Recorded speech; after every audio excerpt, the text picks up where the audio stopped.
Glória a Deus. Vamos lá. Os irmãos da mídia nos ajudem, por favor. No ano terceiro do reinado de Joaquim, rei de Judá, veio Nabucodonosor, rei de Babilônia, a Jerusalém e a sitiou. E o Senhor entregou nas suas mãos a Joaquim, rei de Judá, a uma parte dos utensílios da casa de Deus, e ele os levou para a terra de Sinar, para a casa do seu Deus, e o pôs os utensílios na casa do tesouro do seu Deus. E disse o rei, se referindo a Nabucodonosor, e disse o rei a Aspenaz, chefe dos seus eunucos, que trouxessem alguns dos filhos de Israel e da linhagem real e dos príncipes, jovens em quem não houvesse defeito algum, de boa aparência, e instruídos em toda a sabedoria e doutos em ciência e entendidos no conhecimento, e que tivessem habilidade para assistirem no palácio do rei, e que lhes ensinassem as letras e a língua dos caldeus. E o rei lhes determinou a porção diária das iguarias do rei e do vinho que ele bebia, e que assim fossem mantidos por 3 anos, para que no fim destes pudessem estar diante do rei. E entre eles se achavam dos filhos de Judá Daniel, Ananias, Misael e Azarias. E o chefe dos eunucos lhes pôs outros nomes, a saber, a Daniel pôs o de Beltesazar, a Ananias o de Sadraque, e a Misael o de Mesaque, e a Azarias o de Abed-nego. E Daniel propôs no seu coração não se contaminar com a porção das iguarias do rei, nem com o vinho que ele bebia.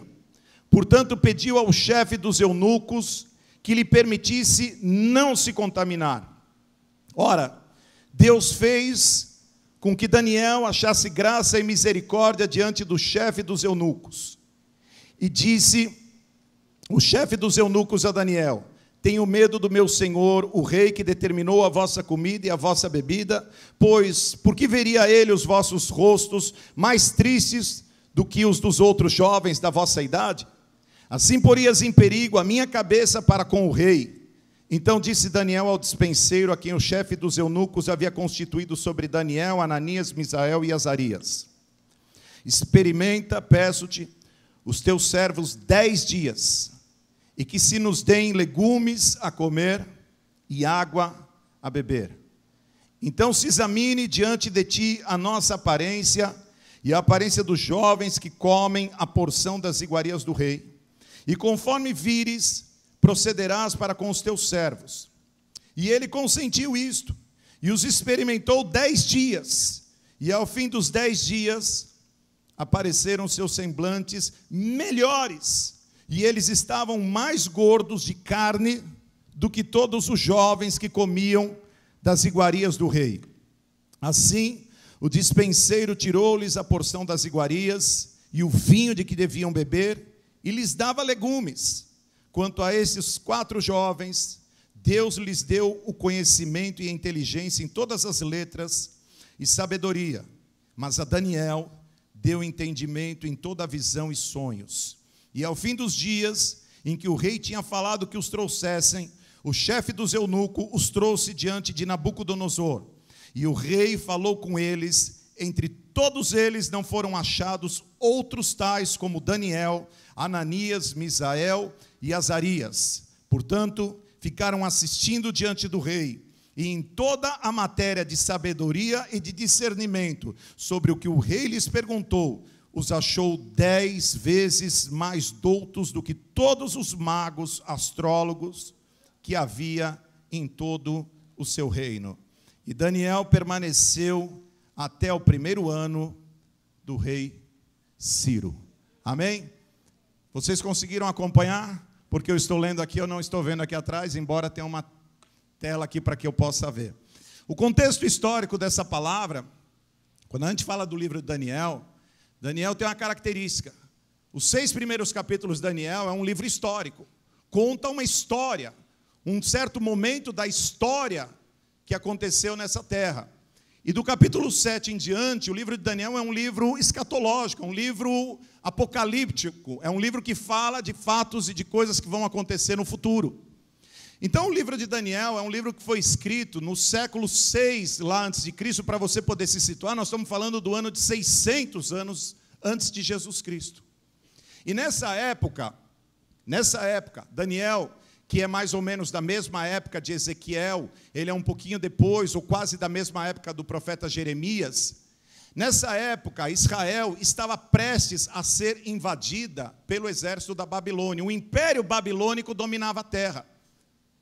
Então, naqueles dias, o rei, que você começa a palavra dizendo, no terceiro ano do rei Joaquim, o rei Joaquim se torna um vassalo, se torna um rei escravo da Babilônia.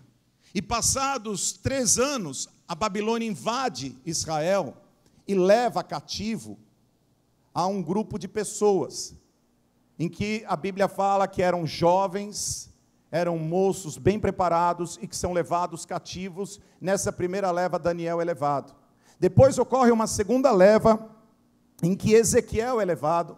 E finalmente, depois de algum tempo, mais ou menos em 587 a.C., Israel é completamente invadido, e é nesse momento que o templo de Salomão é destruído. Às vezes você se pergunta, mas e o templo de Salomão? O que aconteceu com o templo de Salomão? Quando o Império Babilônico invadiu Israel, o Império Babilônico arrasou Israel, destruiu toda Israel e destruiu o templo de Israel. Você está entendendo até aqui? Amém? Isso condiz com aquilo que Jeremias fala dos 70 anos de cativeiro.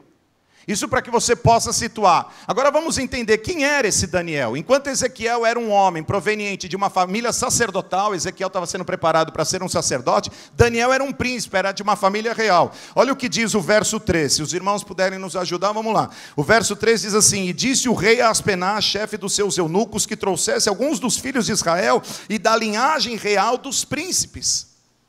Ou seja, havia uma ordem do rei para que quando Israel fosse invadido, eles pudessem pôr a mão sobre pessoas que eles consideravam como aptas, e essas pessoas fossem trazidas à Babilônia para que elas servissem na Babilônia. Então, naquele momento é que Daniel é levado. E quando Daniel é levado, segundo o que se pode apurar pela história, Daniel tinha aproximadamente 18 anos de idade. Daniel foi levado junto com outras pessoas, com a Bíblia faz menção de Ananias, de Misael, de Azarias. Ele é levado com um grupo de pessoas, mas ele segue ali sem o seu pai, ele segue ali sem a sua mãe, ele segue ali sem os seus irmãos, ele segue ali sem nenhum status. Ele chega na Babilônia na condição de escravo. Escravo tem algum direito? Escravo só tem direito de trabalhar, não é? E não pode reclamar do seu trabalho. Daniel chega nessa circunstância. Daniel era da tribo de Judá, Daniel era um príncipe, Daniel era um menino jovem de 18 anos de idade, mas se você ler Daniel do capítulo 1 ao capítulo 12, você não vai encontrar Daniel reclamando absolutamente nada. Daniel nunca se voltou contra Deus para falar que vida desgraçada é essa, por que o Senhor fez isso comigo? Daniel chega na Babilônia, ele chega na condição de escravo, mas ele nunca questionou a Deus acerca disso. E quando Daniel chega na Babilônia, ali já estava determinado o que ele deveria comer. No verso 5, a Bíblia diz assim: e o rei lhes determinou a porção diária das iguarias do rei e do vinho que ele bebia, e que assim fossem mantidos por 3 anos, para que no fim destes 3 anos eles pudessem estar diante do rei. Mas é interessante porque Daniel propôs no seu coração não se contaminar com a comida do rei. A Bíblia fala, no verso 8, ela diz assim: e Daniel propôs no seu coração não se contaminar com a porção das iguarias do rei, nem com o vinho que ele bebia. Portanto, Daniel pediu ao chefe dos eunucos que lhe permitisse não se contaminar. Sabe, queridos, eu creio que aqui Daniel já experimentava o poder daquela palavra que viria depois pela boca de Jesus Cristo, que diz assim: se o Filho de Deus vos libertar, verdadeiramente sereis livres. Porque liberdade não é você tá fora de prisões ou grades. Liberdade não tem a ver com muros. Liberdade tem a ver com a livre escolha que cada um de nós tem de pecar ou de não pecar. De dizer, eu quero passar minha eternidade no céu, ou então de desfrutar de todas as coisas que essa terra nos oferece, sabendo que nós corremos um sério risco de depois passar a nossa eternidade no inferno. Liberdade é você poder escolher. entre servir o que não serve, aquilo que não presta, e servir a Deus, esse Deus tão maravilhoso que nos ama, que nos convida e que nos chama e que nos oferece o céu e a sua eternidade. Isso é liberdade. Daniel chega na condição de escravo, mas a verdade é que Daniel nunca foi um escravo na Babilônia. E nós chegamos hoje aqui nessa igreja, e é acerca disso que o Espírito Santo de Deus quer tratar conosco.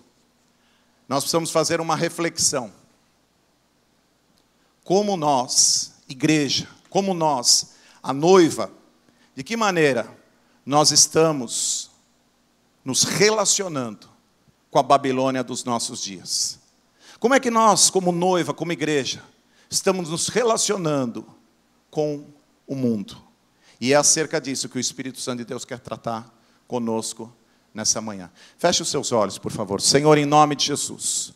Esta é a tua palavra, Senhor. E nós estamos diante da tua palavra. Nós queremos te pedir agora, venha, Senhor, e fale conosco. Toque os nossos corações. Abra, Senhor, o nosso entendimento. Que a tua palavra, Senhor, seja trazida com unção. Que a tua palavra, Senhor, que é a verdade, ela seja ministrada, Senhor, e ao final desta mensagem, se tem alguém aqui que ainda se sente escravo, se tem alguém aqui, ó Pai, que ainda tem sofrido, Senhor, por estar envolvido com as coisas deste mundo, Senhor, e tem encontrado dificuldades em se libertar delas, que ao final desta mensagem, cada um aqui tome uma decisão de entregar verdadeiramente a sua vida ao Senhor, de romper com o mundo e de declarar que, embora nós vivemos nessa terra, nós não somos escravos desta terra, nós somos livres, porque o Filho de Deus nos libertou, em nome de Jesus, amém? Glória a Deus, amém? Oh glória, amém, glória a Deus. A palavra de Deus, quando ela entra na nossa vida, é interessante, porque isso é notório. Quando você olha uma pessoa, e essa pessoa conhece Jesus, e ela se interessa mesmo por Jesus, e ela vem para a igreja, ela começa a passar por uma obra de transformação que é notória. É notória. Quando uma pessoa se converte, você começa a observar sinais aparentes mesmo de conversão. Porque ela sofre uma metanoia, e isso vai refletindo em todas as atitudes da vida dela. Então, quando você prega o evangelho a alguém e essa pessoa vem para Cristo e ela começa a andar com Jesus Cristo, ela começa a sentir um certo nojo do mundo. Ela começa a sentir, ela deixa de ter prazer nas coisas do mundo para começar a ter prazer nas coisas de Deus. Isso todos nós passamos, isso é a nossa conversão. Olha o que diz a palavra de Deus no livro de Ezequiel, no capítulo 36, o verso 26 e depois, 27 e depois do 31, diz assim: dar-vos-ei um coração novo, e porei dentro de vós um espírito novo, e tirarei da vossa carne o coração de pedra, e vos darei um coração de carne. E porei dentro de vós o meu espírito, e fareis que andeis nos meus estatutos, e guardeis os meus juízos, e observeis. Agora presta atenção, olha o que diz a palavra: então vos lembrarei dos vossos maus caminhos, e dos vossos feitos que não foram bons, e tereis nojo em vós mesmos das vossas iniquidades e das vossas abominações. Quantos de nós, olhando para trás, nós dizemos: puxa, se eu tivesse o entendimento que eu tenho hoje, eu não teria feito o que eu fiz lá atrás. Se eu tivesse hoje a compreensão das coisas de Deus que eu tenho hoje para a minha vida, com certeza, aquilo que um dia eu vivi lá atrás, eu não teria vivido. Pessoas que não teriam se envolvido com drogas, pessoas que não teriam se envolvido com prostituição, pessoas que não teriam se envolvido com violência, pessoas que não teriam se envolvido com pornografia, pessoas que não teriam se envolvido com nenhum tipo de envolvimento mundano. Mas a verdade é que um dia nós estávamos no mundo e nós éramos cegos para as coisas de Deus. Então tudo aquilo que nós vivemos lá atrás, nós vivemos porque era a nossa realidade, porque era o que nós estávamos habituados, era o nosso convívio, nós achávamos tudo normal. Mas glória a Deus que um dia a misericórdia do Senhor nos alcançou. Glória a Deus que um dia Deus estendeu a sua mão e nos alcançou, e transformou a nossa vida, e transformou a nossa mente, e transformou o nosso entendimento. Louvado seja o nome do Senhor. Então, veja, acompanhe comigo na palavra. Efésios diz assim, capítulo 4, que quanto ao trato passado, vos despojeis do velho homem. Significa que nós temos um velho homem, esse velho homem que nós tínhamos do pecado, esse velho homem impregnado da sujeira. Então a Bíblia diz assim, quanto ao trato passado, vos despojeis do velho homem que se corrompe pelas concupiscências do engano. E aí ocorre uma transformação, a Bíblia diz assim, e vos renoveis no espírito da vossa mente. E termina dizendo, e vos revistais agora de um novo homem, que segundo Deus é criado em verdadeira justiça e santidade. Essa é a característica da conversão. Essa é a característica de uma pessoa que se converte. Quando nós nos convertemos, nós passamos exatamente por esta transformação. Mas, e aí sempre tem um mas para atrapalhar a nossa vida, mas aí vem o tempo. E o tempo tem uma característica, o tempo prova os nossos corações. O tempo prova a nossa fidelidade. O tempo prova o quanto nós estamos dispostos a seguir nesse caminho. A Bíblia fala que a obra de cada um é provado. E aí vem o grande desafio agora. O grande desafio é você não esfriar. O grande desafio é você não voltar atrás. O grande desafio é você não perder aquilo que um dia você conquistou. Não é verdade? Quantas pessoas que você conhece, que você olha e você fala, puxa, a pessoa caminhou tanto, a pessoa por um tempo esteve conosco. Ainda outro dia um irmão me contava uma história dizendo, a pessoa esteve conosco por um tempo e de repente retrocedeu, de repente voltou para o mundo. Muitas histórias assim, talvez você mesmo tenha experimentado isso em algum momento da tua vida. Talvez você não chegou ao extremo de voltar para o mundo, mas talvez você se esfriou por dentro. E esse é o nosso grande desafio, manter esta chama acesa, manter, sabe, tudo aquilo que nós um dia conquistamos, não permitir que isso seja perdido. É por isso que João escreve, acompanha comigo, na segunda carta de João, no verso 8, ele diz assim, olhai por vós mesmos, para que não percamos o que temos ganho, antes recebamos o inteiro galardão. Por que a Bíblia fala isso? Porque com o tempo, querido, a sutileza do pecado vai entrando. Com o tempo, a sutileza do pecado vai batendo contra nós. E sabe aquela coisa que você antes se escandalizava e agora você começa a achar muito normal? Você talvez nunca parou para pensar, mas por que é que há tanto investimento em filmes, em novelas, em televisão, para fazer com que nós passemos a achar o pecado algo simpático, algo bonito? Qual é a novela que você assistiu quando você estava lá no Brasil? O Brasil é o país das novelas, que não tinha adultério.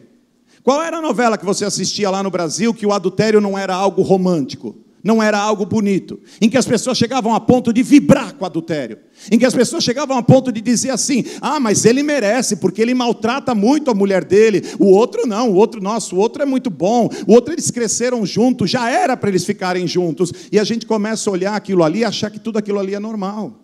Desde quando o pecado é algo normal?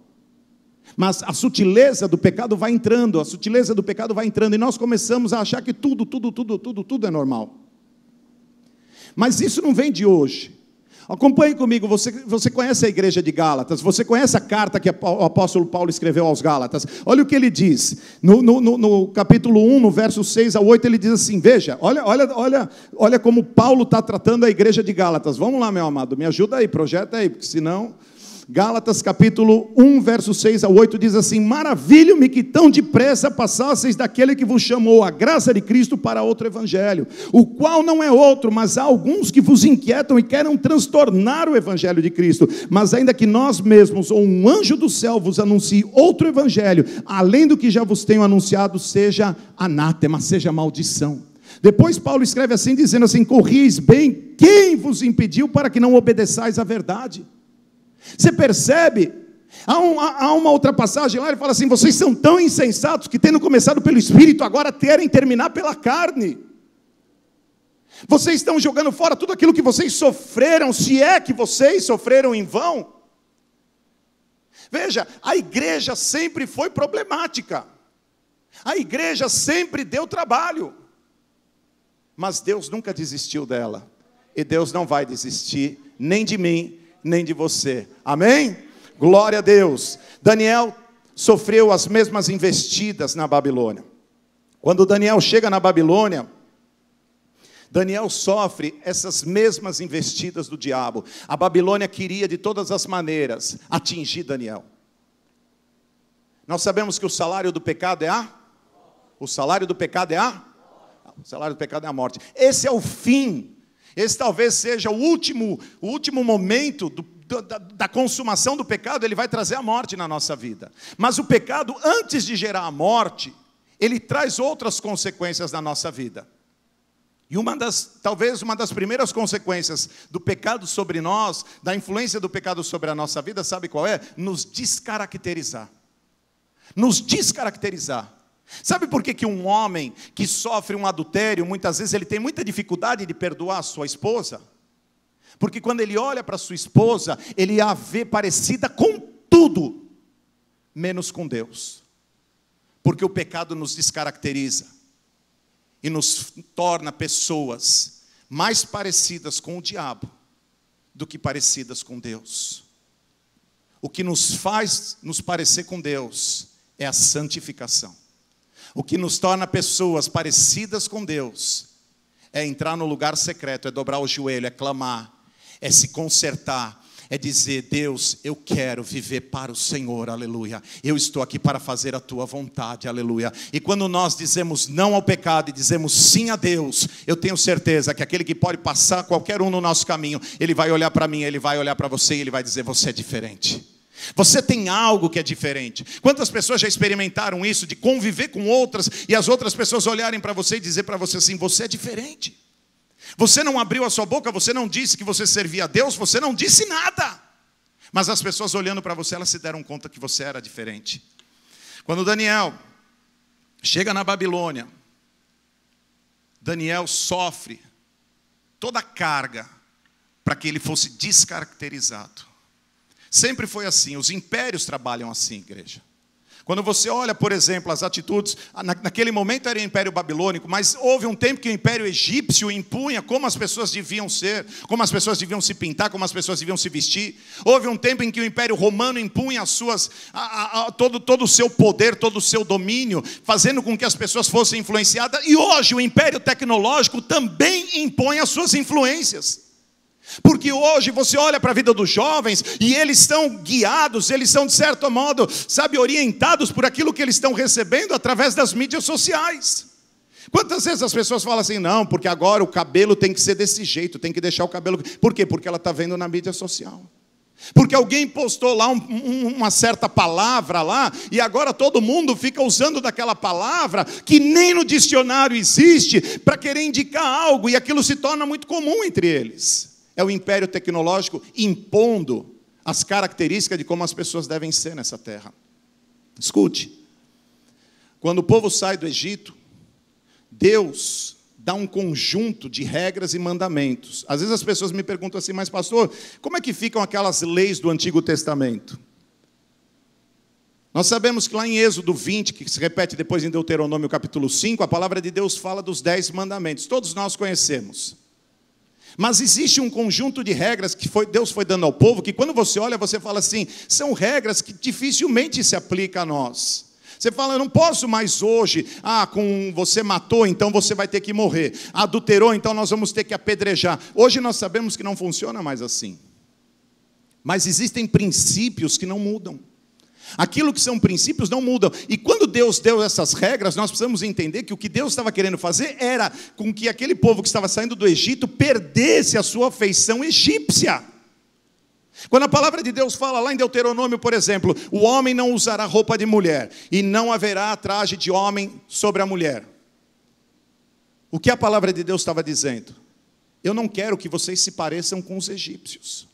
Quando a palavra de Deus fala lá em Levítico: vocês não devem se autoflagelar, vocês não devem riscar o corpo de vocês. O que Deus estava falando para aquele povo? Deus estava dizendo assim: olha, os egípcios se pintam desse jeito, os egípcios fazem dessa maneira, eles põem tatuagem de rena, eles põem não sei o quê. Eu não quero que vocês sejam assim, porque eu não quero que vocês se pareçam com o Egito. Vocês são meu povo, vocês não são o Egito.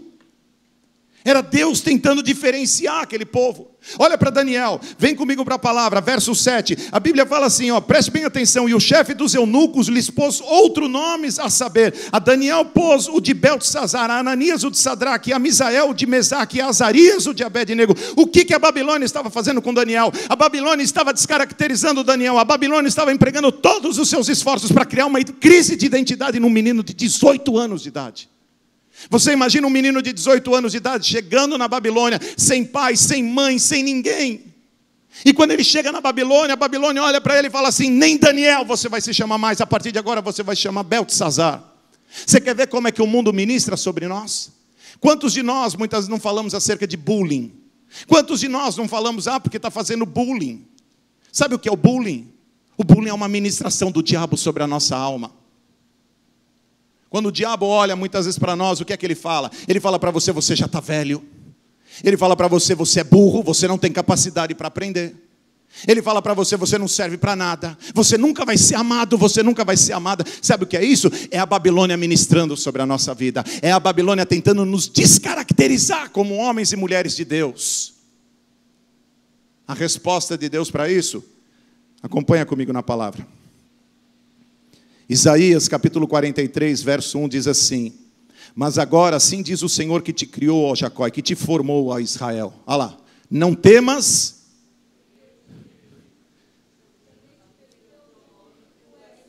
chamei-te pelo teu,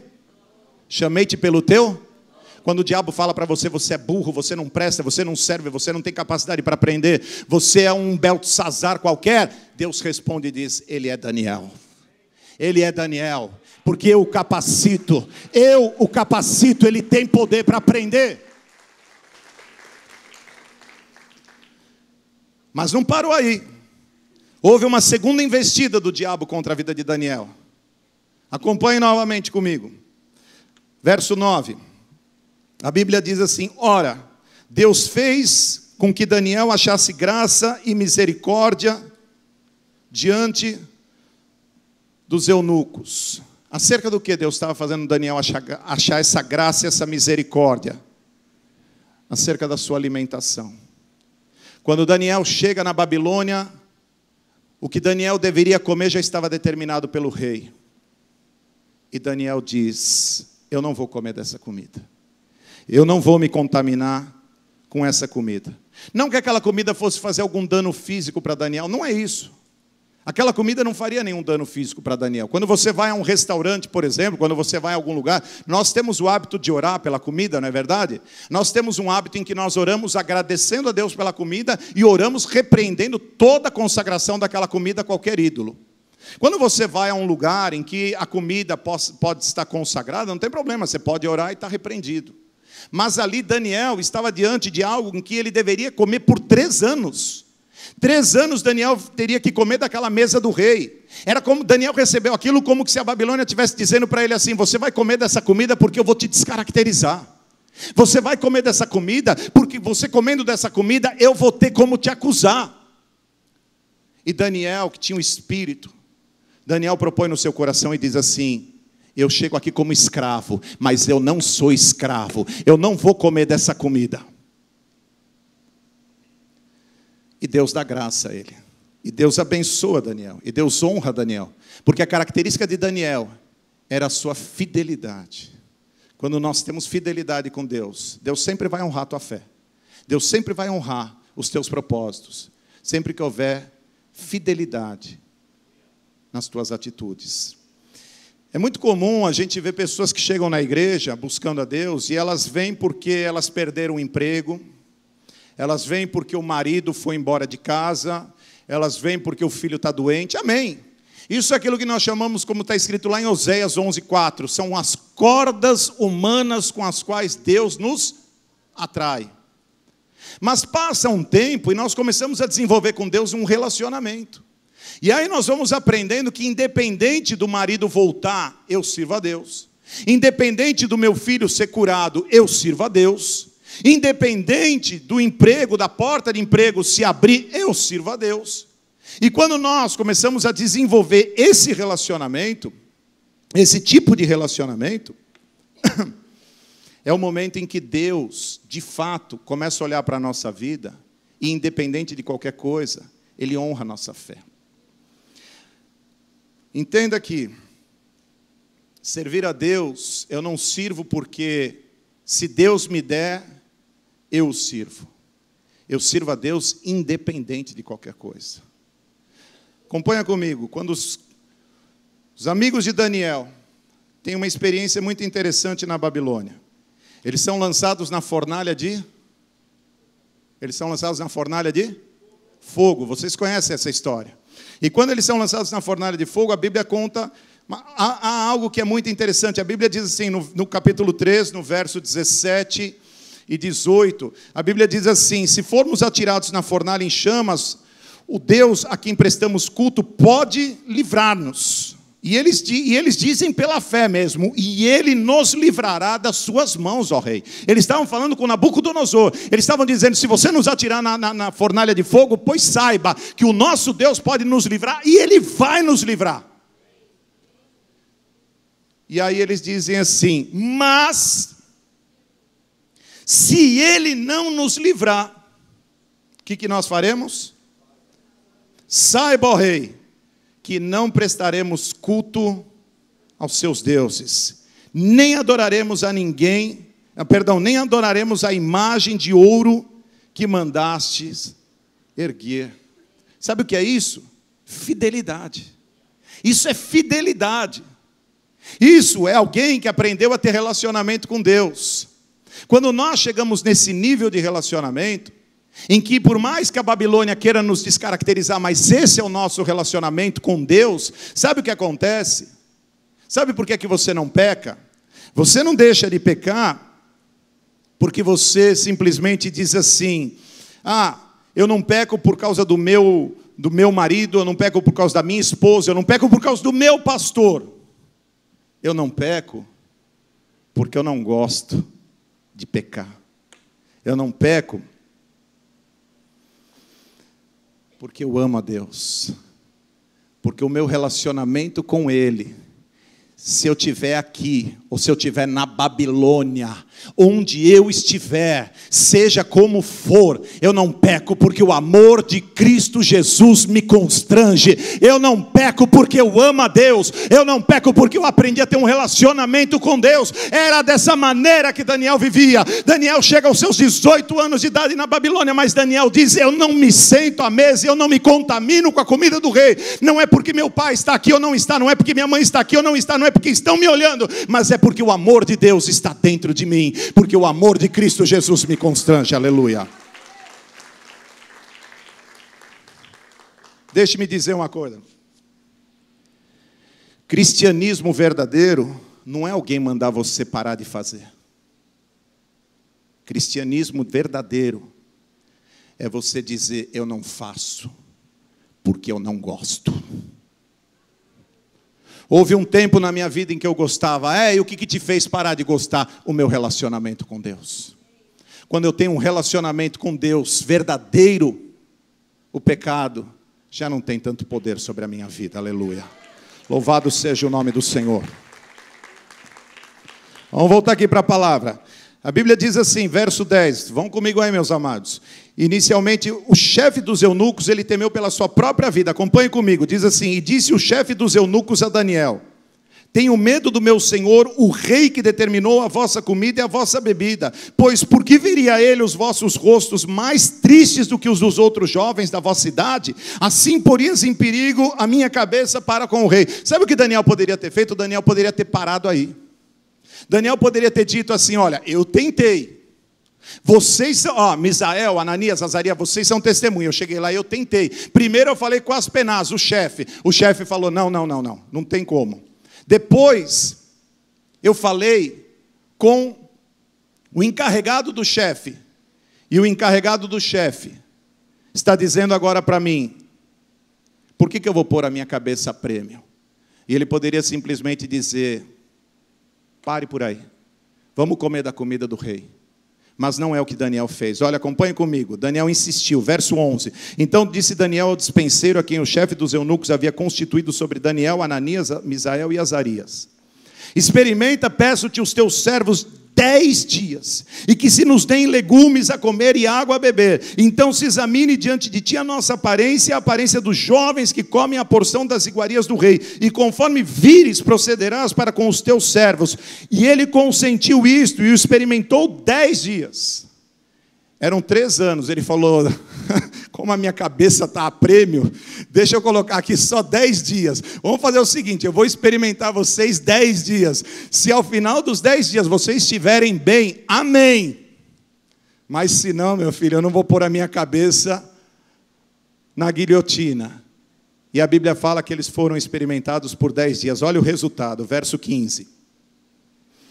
E ao fim dos 10 dias, apareceram seus semblantes, como?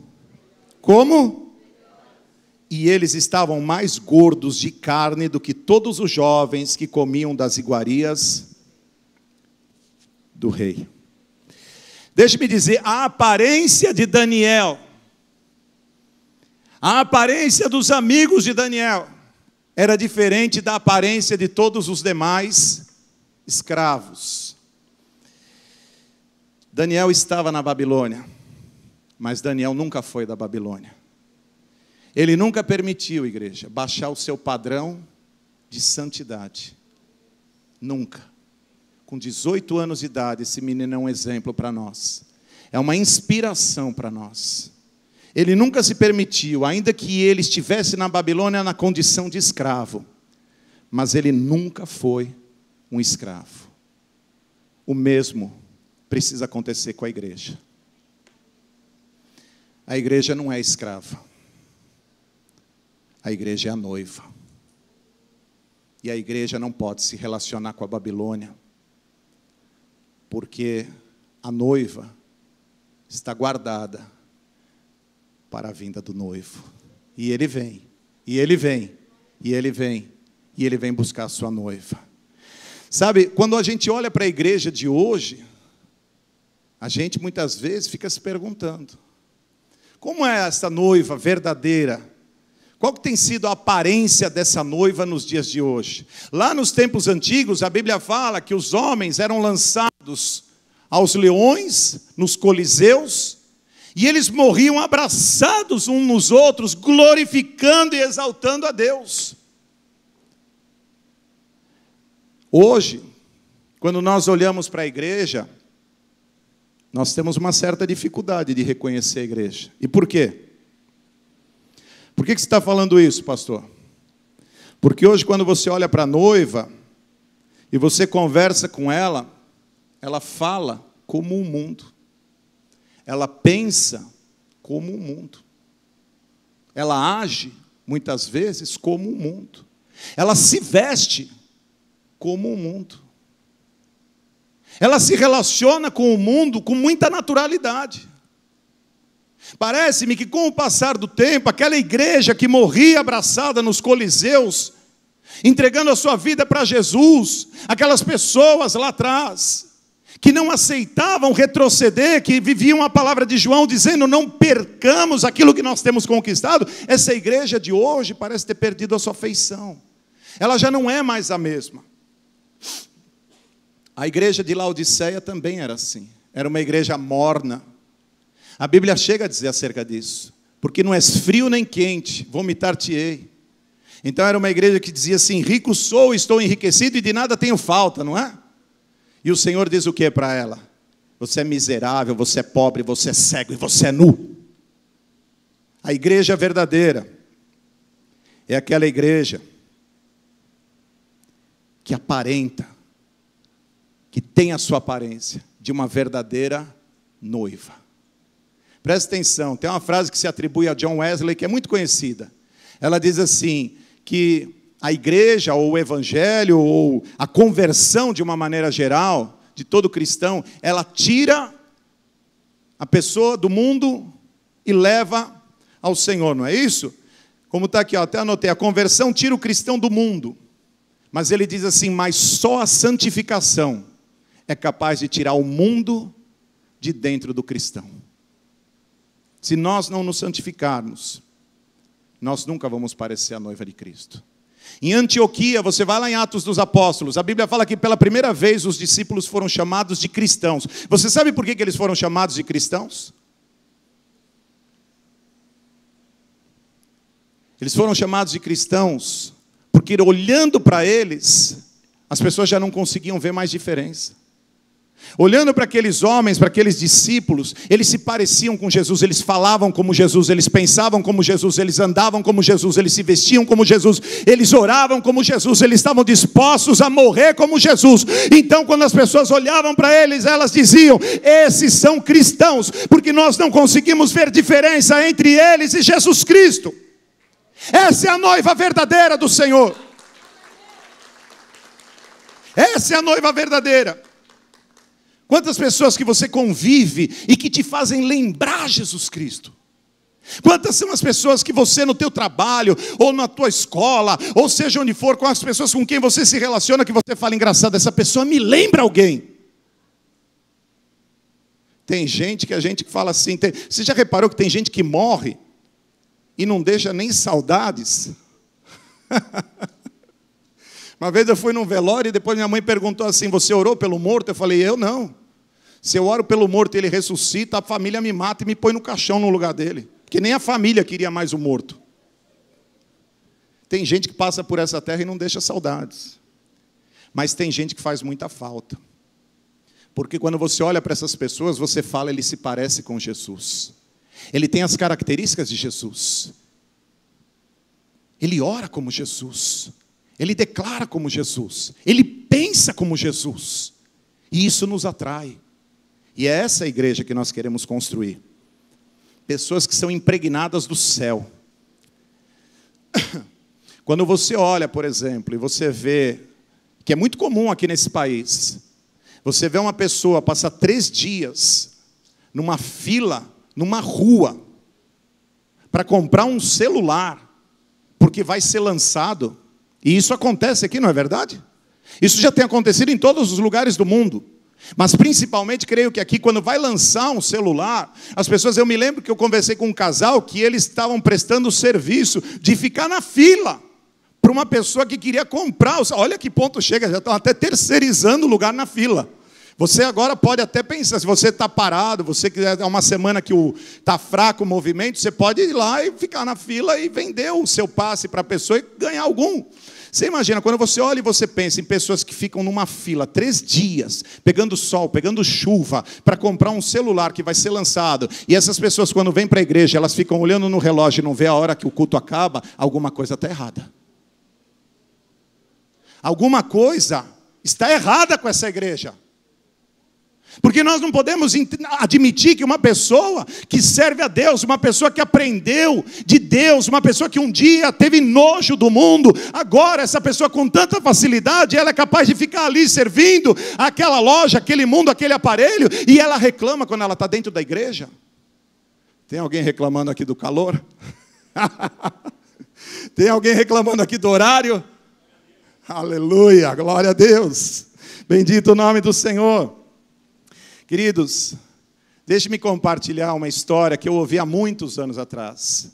Diz lá que, em uma certa ocasião, Charles Finney, um homem de Deus, passando por uma cruzada, ele ficou hospedado na casa de um casal. E havia uma criancinha ali, e todos os dias de manhã, quando Finney acordava, ele se punha a brincar com aquela criança, ele gastava tempo com aquela criança. Durante a tarde ele se preparava para a cruzada e à noite lá estava Finney servindo a Deus nas cruzadas lá, ganhando almas e mais almas para Jesus. Quando chegou o tempo de Finney ir embora da casa desse casal, ele acordou cedo e ele se despediu do casal e ele foi, a criança ainda estava dormindo. Conta a história, que quando aquela criança acordou e não vendo Finney, a criança buscou os seus pais e perguntou dizendo assim: por que o Jesus foi embora da nossa casa? Tem pessoas que marcam a nossa vida, não é? Tem pessoas que passam no nosso caminho e a gente olha e fala: como essa pessoa tem as características de Cristo, como essa pessoa tem as características de Jesus, como essa pessoa, ela é uma influência positiva para a minha vida, como essa pessoa, o tempo que eu estou com ela, ela está agregando na minha vida, não é verdade? Essa é a igreja que nós queremos construir. Essa é a igreja que não se parece com a Babilônia. Essa é a igreja, a noiva que Jesus Cristo vem buscar. Aleluia! Daniel não aceitou se contaminar com a comida da Babilônia. Nós precisamos fazer essa reflexão todos os dias e nos perguntar se nós temos sido essa noiva, igreja. Se nós temos sido essa noiva que Jesus resgatou com o seu sangue, porque lá em Atos 20 e 28 fala que ele comprou a igreja com o seu sangue. Nós temos que nos perguntar se nós temos sido a noiva adornada, a noiva ataviada, a noiva desejada que o noivo vem buscar. Olha o que diz a palavra em Efésios capítulo 5, 27. A Bíblia diz assim acerca dessa noiva adornada, ataviada, desejada que o noivo vem buscar. Diz assim: para apresentar a si mesmo igreja gloriosa, sem mácula, nem ruga, nem coisa semelhante, mas santa e irrepreensível. Nós temos sido esta igreja. Nós temos sido pessoas que temos olhado para a palavra e temos nos inspirados em homens como Daniel? Ou nós temos sido pessoas que pela sutileza do pecado temos muitas vezes nos envolvido tão facilmente com a Babilônia? O que é que te traz hoje aqui? O desejo de servir a Deus, o desejo de acertar o teu passo com Deus, o desejo realmente de dizer: Senhor, eu quero para a minha vida, eu quero o céu, eu quero andar nessa palavra? Ou é simplesmente hoje mais um dia em que você vem aqui para dizer: fui à igreja? O que tem que nos mover é esse fogo do Espírito, é esse desejo, essa vontade de fazer a vontade de Deus, é esse ânimo, essa disposição de dizer: se vem da Babilônia eu não quero.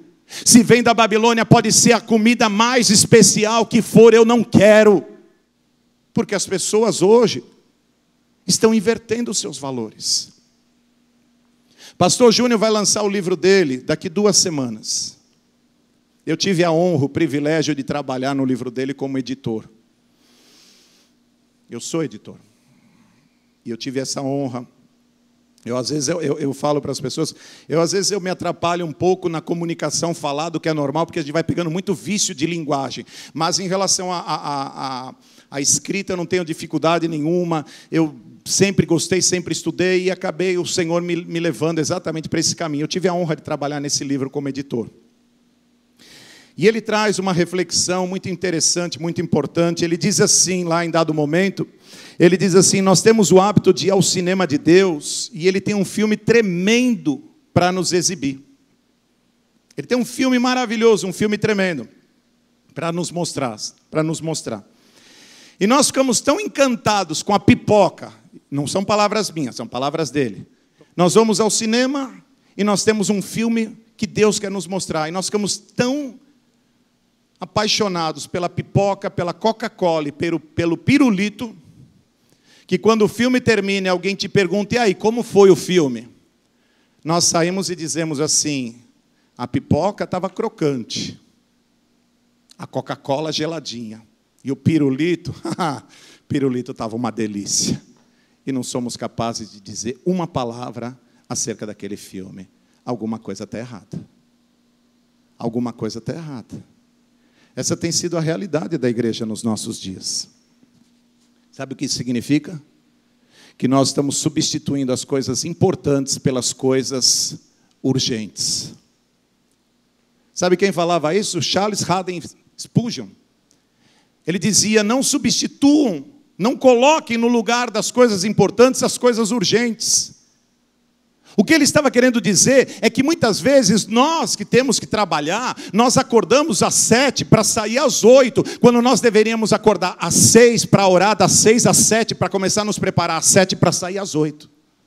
Nós nunca temos tempo para orar, nós nunca temos tempo para evangelizar, nós nunca temos tempo para ler a palavra. Eu quero, em nome de Jesus, não quero ofender ninguém, por favor. Não é esse o propósito do meu coração e não é esse o desejo do Espírito Santo de Deus. Eu peço até perdão porque muitas vezes eu falo de uma maneira e dá a impressão que eu estou falando de uma maneira dura, mas não é isso, estou falando com amor. Talvez você diga assim: ô pastor, se o seu amor é isso, imagina quando o senhor estiver bravo. Não, querida, eu não estou bravo, é porque eu vou aqui pelo Espírito Santo de Deus, vai me movendo, vai me comovendo o Espírito Santo de Deus, e as palavras vão vindo. Mas eu gostaria, em nome de Jesus, que nós fizéssemos uma reflexão. Quantas vezes nós já lemos a Bíblia? Qual foi o último livro bom cristão que nós lemos? Quantos livros você já leu? Ah, mas pastor, eu não gosto de ler. A leitura é um hábito. Eu não gosto de ver filme. E eu não vejo filme, mas eu amo ler. Isso é um hábito. É um hábito que se cria. Então nós vamos fazer uma reflexão do que é que nós estamos fazendo com a nossa vida, como nós estamos nos relacionando com a Babilônia, como nós estamos nos relacionando com o mundo, igreja. Como é esse relacionamento, o que é que está ocupando o lugar das coisas importantes na nossa vida. Talvez não fosse exatamente isso que você veio hoje aqui, que você diz assim, que eu gostaria de ouvir, mas é o que Deus tem para falar. E Deus fala conosco porque Deus nos ama. Porque Deus deseja ter conosco um relacionamento que talvez esteja quebrado e Ele não está conseguindo ter.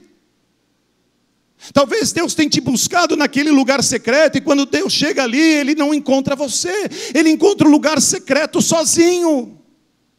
Talvez existe um lugar lá, um cantinho lá, talvez na beira da sua cama ali, em que Ele gostaria de estar te encontrando de joelhos dobrados ali, e quando o Espírito passa por aquele lugar, cadê? Onde está a minha igreja? Onde está a minha noiva? Onde estão os meus filhos, com os quais eu quero falar com eles? Nós precisamos fazer essa reflexão. É muito comum as pessoas fazerem seus pedidos de oração, você faz uma campanha, você diz assim, irmãos, vamos orar, você gostaria que nós orássemos por o quê? E as pessoas dizem assim, eu gostaria de nós orarmos para que eu tivesse mais força de buscar a Deus. Eu gostaria de ter mais força de ler a Bíblia. É muito comum você ouvir isso da parte das pessoas, elas pedindo isso. E quando elas pedem isso, amém, glória a Deus. Sinal que o Espírito Santo de Deus ainda está aí. Sinal que o fogo não apagou. É sinal que Deus ainda está aí lutando pela sua vida. Mas quando nós pedimos esse tipo de coisa, é como se nós estivéssemos declarando assim, eu não estou fazendo. Eu gostaria de estar fazendo, eu não estou fazendo. E nós precisamos sair do campo da intenção e começar a agir no campo da ação. Oração é orar e agir.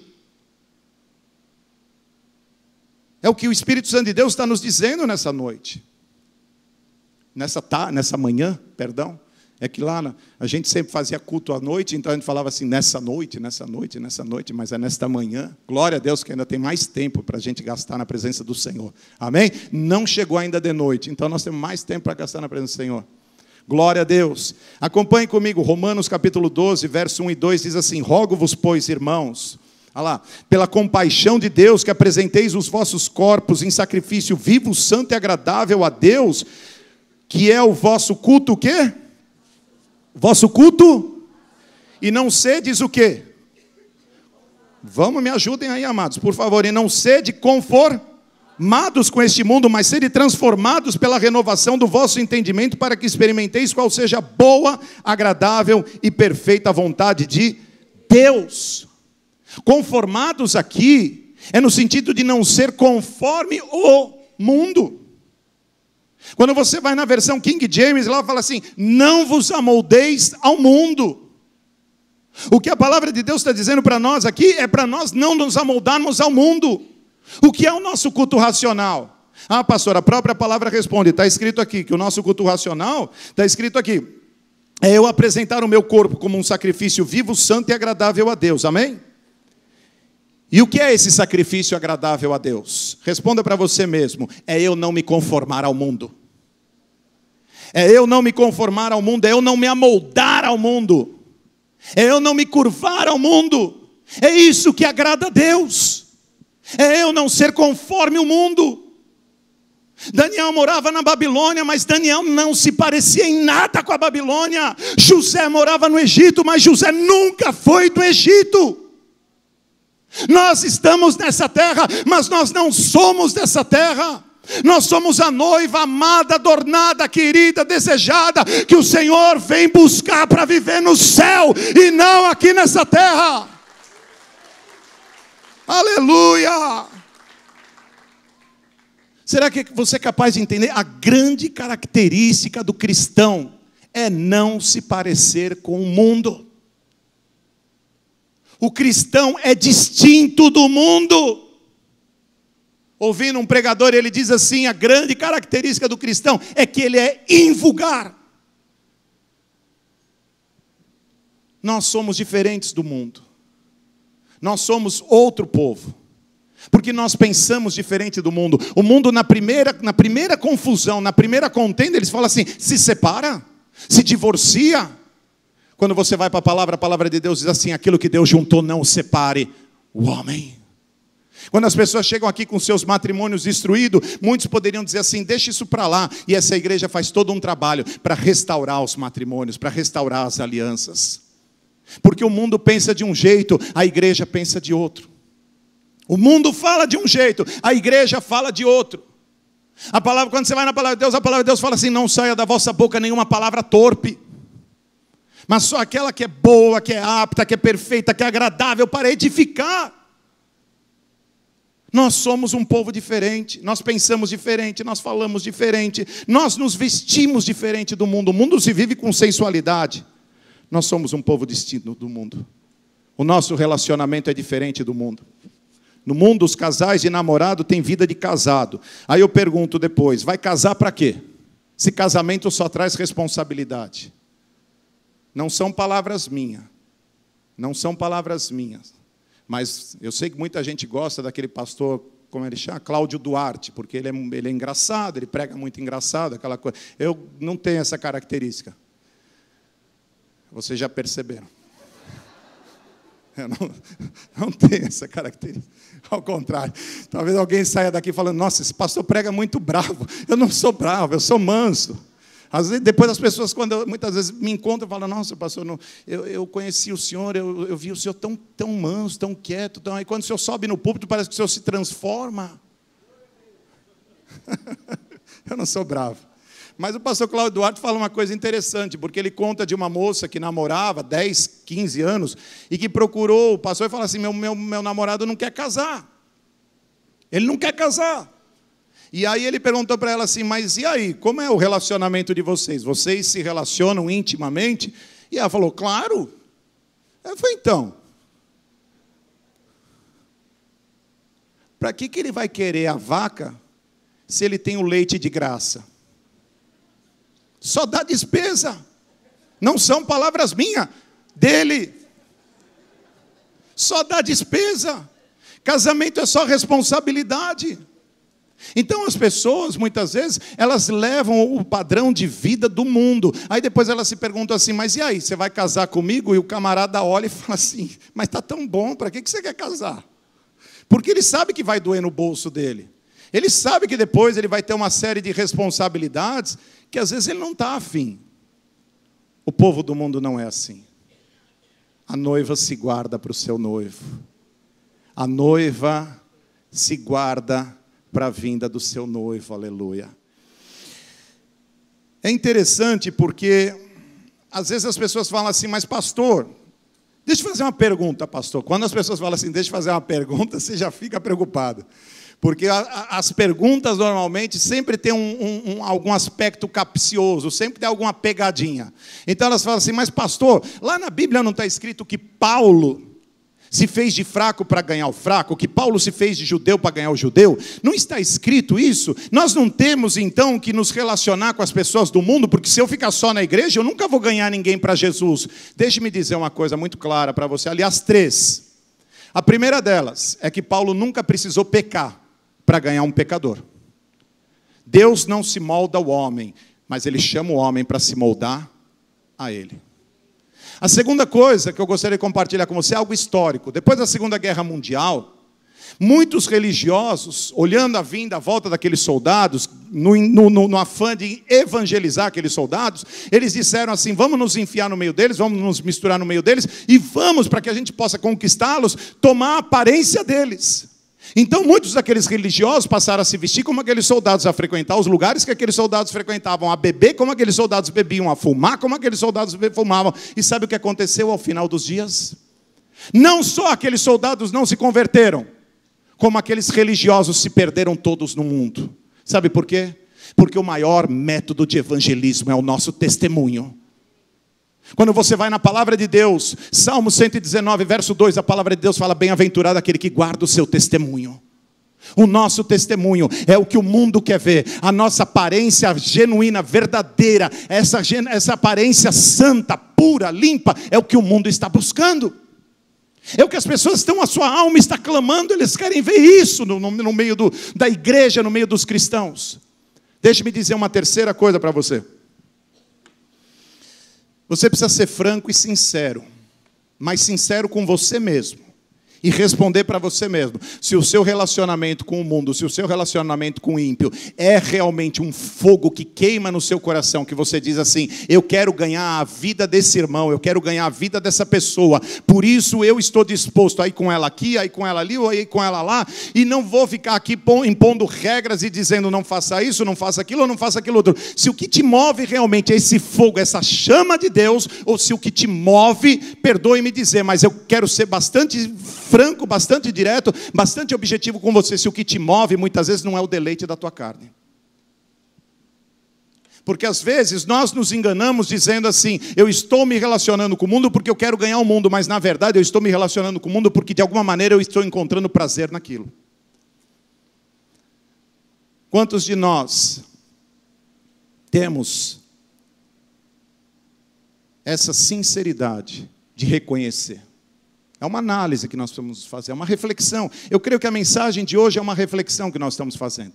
Com base na vida de Daniel, com base na atitude de Daniel, com base naquilo que Daniel propôs no seu coração. Qual é a nossa verdadeira motivação? Jesus, quando se envolveu com o mundo, e ele se envolveu muito com o mundo, Jesus também tinha uma motivação.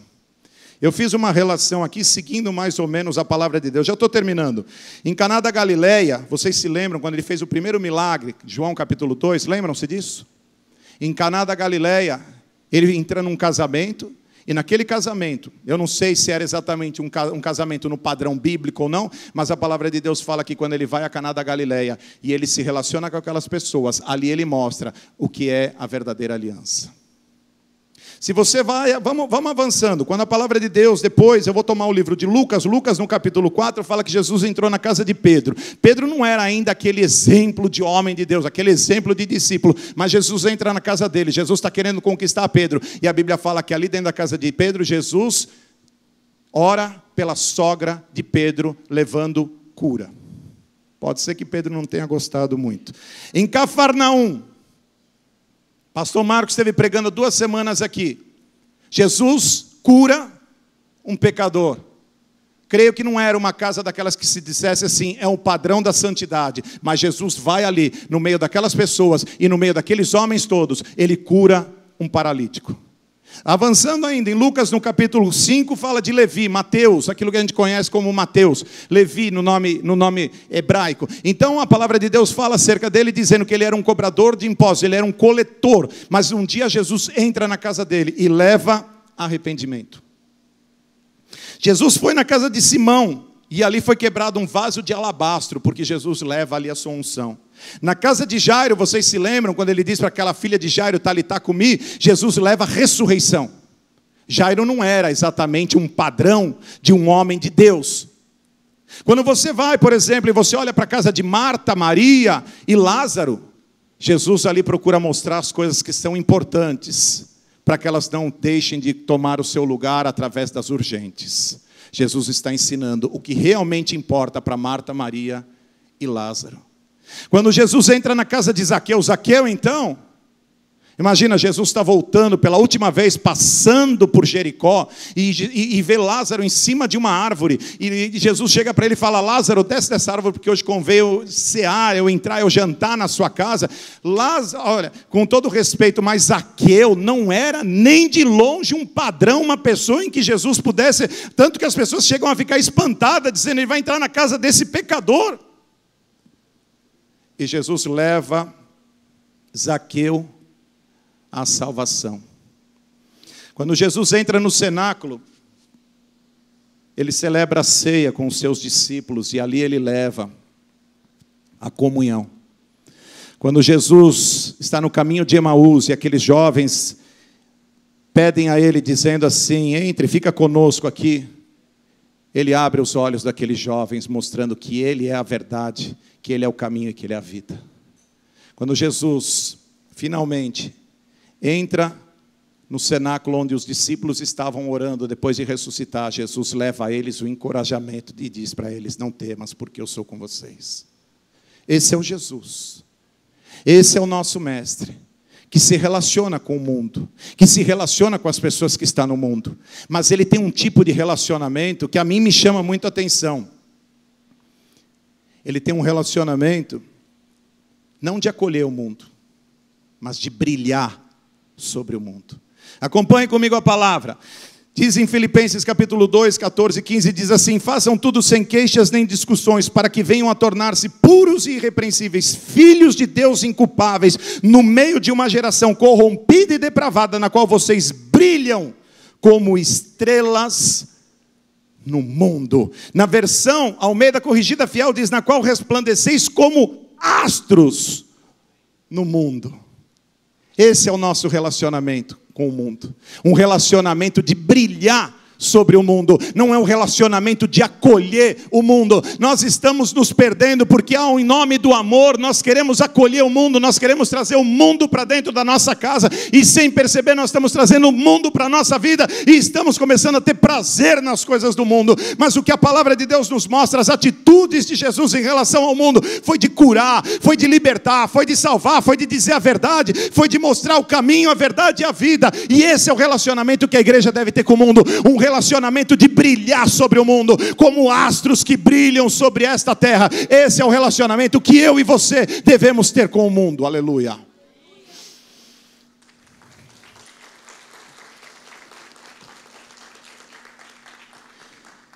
Esse texto pode ser interpretado ainda mais profundamente com a ajuda de 1 João 2, 15 e 16. Olha, acompanhe comigo, por favor. A Bíblia diz assim: e não ameis o mundo. Diz assim: e não ameis o mundo nem o que no mundo há. Se alguém ama o mundo, o amor do Pai não está nele, porque tudo que há no mundo. E aí a Bíblia diz assim: a concupiscência da carne, a concupiscência dos olhos, a soberba da vida não é do Pai, mas do mundo. No original grego, quando a palavra de Deus fala não ameis o mundo, a Bíblia está dizendo: não gaste o seu tempo com o mundo. A Bíblia está dizendo: não tenha prazer nas coisas do mundo. O que a Bíblia está dizendo aqui é acerca da maneira como nós gastamos. Ela revela como nós gastamos o nosso tempo, como nós gastamos o nosso dinheiro, como nós gastamos o nosso coração, a nossa alegria. É isso que a palavra de Deus está dizendo. Não amem o mundo, não gastem tempo com o mundo, não tenham prazer nas coisas do mundo. Querido, presta atenção, nós somos capazes de acordar de madrugada para assistir um jogo, porque é o Brasil que está jogando, é Copa do Mundo e o Brasil vai jogar, e as pessoas acordam 2, 3, 4 horas da manhã, sem nenhuma dificuldade, e de repente quando você olha e você começa um culto às 11 horas da manhã, as pessoas chegam atrasadas.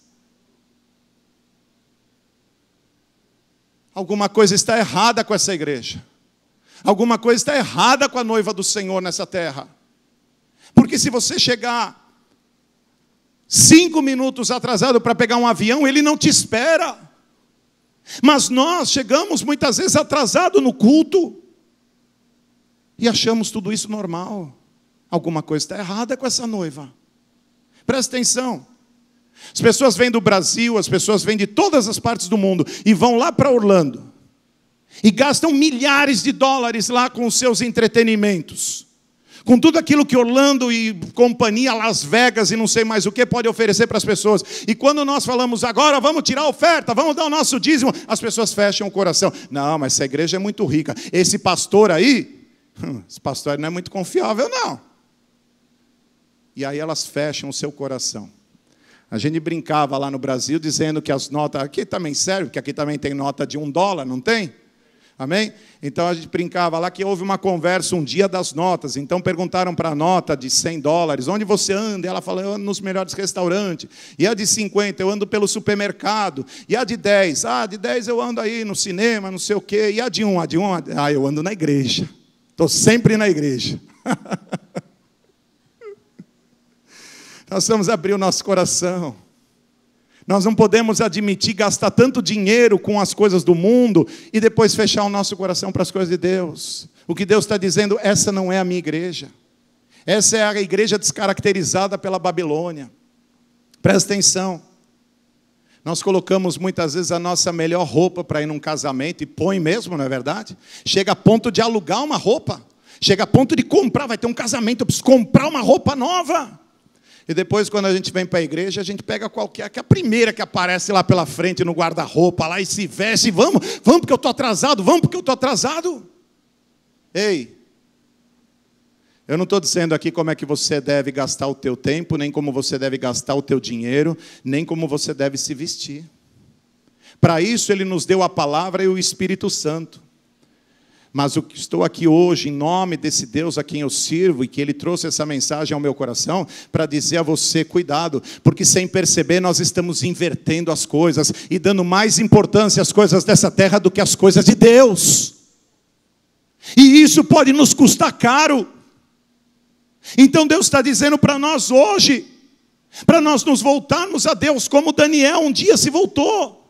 Sabe, eu oro muitas vezes e eu falo para Deus assim, há uma frase que se atribui a Jonathan Edwards, um homem de Deus, um servo de Deus, um homem que acho que depois dos sermões bíblicos, depois dos sermões canônicos, foi talvez o homem que pregou o sermão mais conhecido no meio cristão, pecadores na mão de um Deus irado. A Bíblia fala, a história conta que quando ele pregava, os homens, eles ficaram tomados de um pavor tão grande. Ainda outro dia eu brincava aqui numa reunião que nós tivemos de pastores acerca dessas colunas, e eu falava, não tira essas colunas não, porque se um dia Deus nos tomar como tomou Jonathan Edwards, e nós pegarmos o sermão que ele pregou, pecadores na mão de um Deus irado, as pessoas corriam e se agarravam às colunas, as pessoas se seguravam no banco da igreja de medo que fossem cair ao inferno.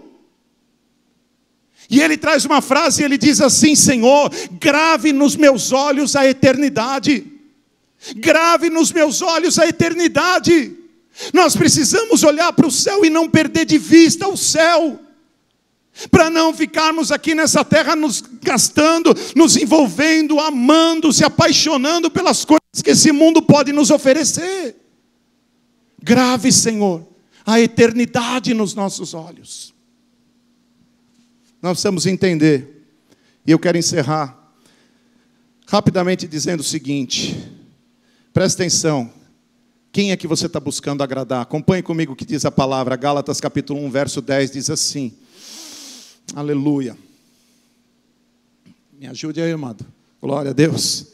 Acaso busco eu agora a aprovação dos homens ou a de Deus?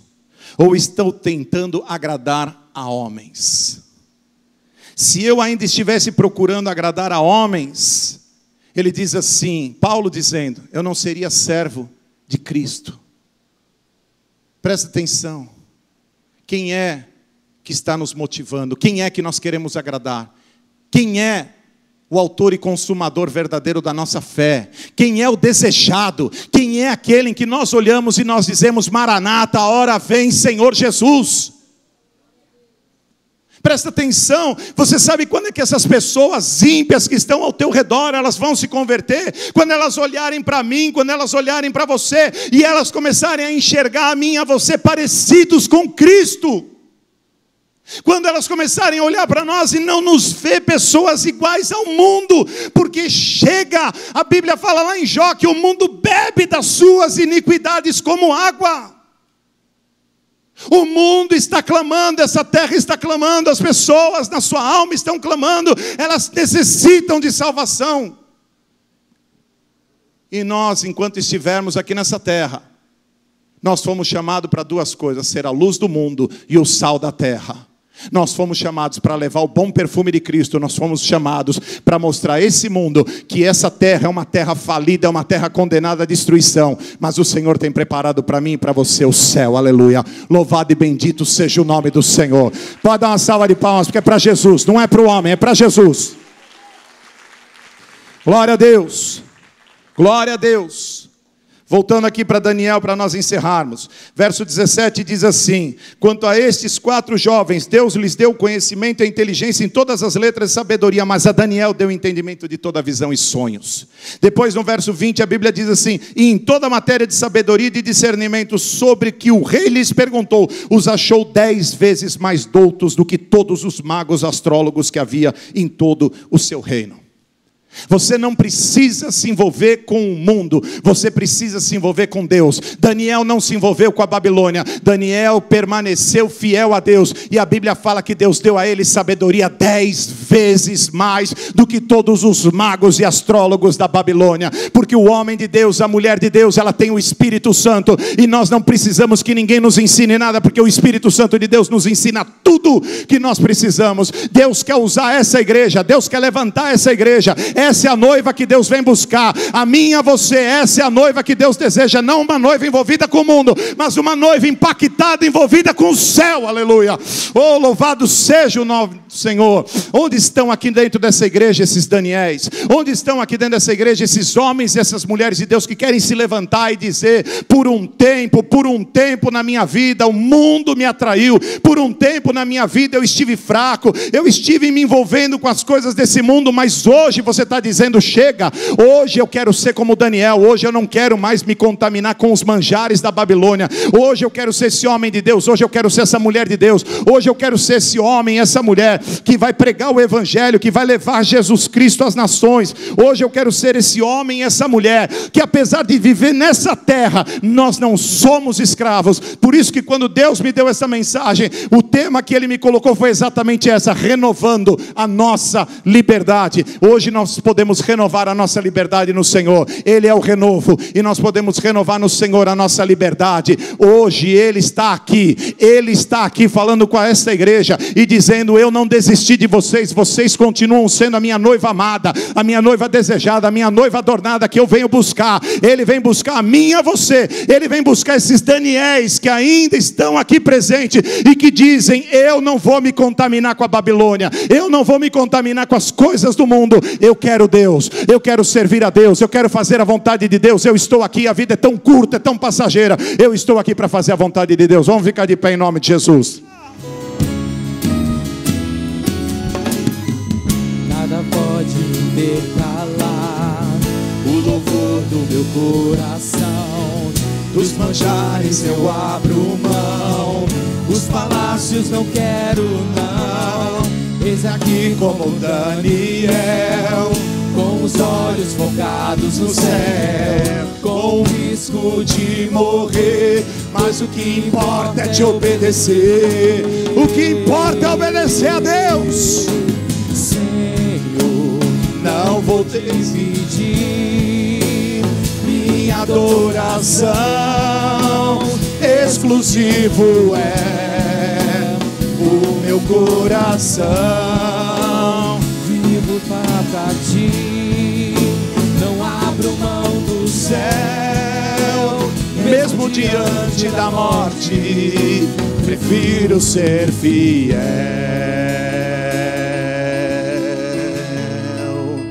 E eu quero fazer um convite para todos que estão nos assistindo através da nossa mídia social, para você que está na sua casa, para você que está aqui nesse momento. Hoje, essa palavra fala de pacto, fala de aliança, fala de decisão de servir ao Senhor. E eu quero declarar, em Apocalipse 3, versículo de 10 em diante, Jesus diz assim: eis que estou à porta e bato. Se ouvires a minha voz e abrires a porta, eu entrarei na sua casa, cearei contigo e tu comigo. Deus quer não apenas que você o conheça de ouvir falar, mas Ele quer ter uma comunhão, Ele quer ser teu amigo, Ele quer caminhar com você, Ele quer te mostrar o caminho da vida eterna, porque sem Jesus a gente não consegue. Por isso que Ele veio, morreu naquela cruz, para que todo aquele que nele crê não pereça, mas receba a vida eterna. E eu quero convidar a igreja que me apoie nesse momento, porque pessoas que nunca fizeram isso publicamente, declarando a sua aliança com Jesus, declarando Jesus como Senhor e Salvador, vão ter a oportunidade de fazer isso hoje. Aleluia. Eu quero que você feche seus olhos, baixe sua cabeça e repita essa oração de todo o coração, declarando assim: Senhor Jesus, Senhor Jesus, hoje eu te recebo como único Senhor, Senhor e suficiente Salvador. Salvador. Escreve o meu nome no livro da vida, onde ninguém poderá apagar. Perdoa todos os meus pecados, toda acusação, toda mentira, toda culpa. Eu agora coloco na cruz de Cristo. E eu declaro que hoje eu recebo a salvação e a vida eterna. Muito obrigado por me receber no teu reino. Em nome de Jesus. Aleluia. Aleluia. Ainda assim, com seus olhos fechados, eu quero fazer esse convite para você. Você que nos assiste, eu quero orar para você que está aqui. Se você fez essa oração, se você hoje renovou o seu pacto com o Senhor, ou você recebeu Jesus como Senhor e Salvador, eu quero orar para você. Onde você está? Levanta uma das suas mãos, eu quero conhecer você. Se você está aqui e você fez essa oração por fé, eu quero te conhecer. Onde você está? Levanta uma das suas mãos, faz um sinal para mim. Se tem alguém, glória a Deus. Quero orar pela, como é que ela chama? Liliana, vem aqui, passa aqui. Ela, sua mãe, vem aqui. Pode vir, vem aqui, não tenha vergonha. Vem aqui, eu quero orar por você. Eu fiz essa decisão com ela há poucos minutos. Vem aqui, não tenha medo. Em nome de Jesus. Cadê sua mãe? Eu vou orar aqui. Ore por ela então. Ore pela sua mãe. Vem aqui, Lurdinha, ore por ela. Levante as mãos sobre essa jovem. Senhor, em nome de Jesus, hoje eu declaro essa vida, ela pertence a Jesus. Eu declaro agora sobre todos esses que estão recebendo Jesus como Senhor Salvador, tira toda e qualquer acusação do inimigo agora. Eu declaro sobre essa vida, sobre essa jovem, sobre esses que nos assistem, eu declaro a paz de Cristo. Eu declaro agora a unção de Deus, e toda acusação do inimigo eu cancelo, anulo e repudio, e declaro que agora o inimigo não pode mais tocar nessas vidas. E a igreja do Senhor Jesus declara por fé: nós recebemos, Senhor, essas vidas para o teu reino, em nome de Jesus. Amém e amém. Glória a Deus. Depois você dá um abraço nela.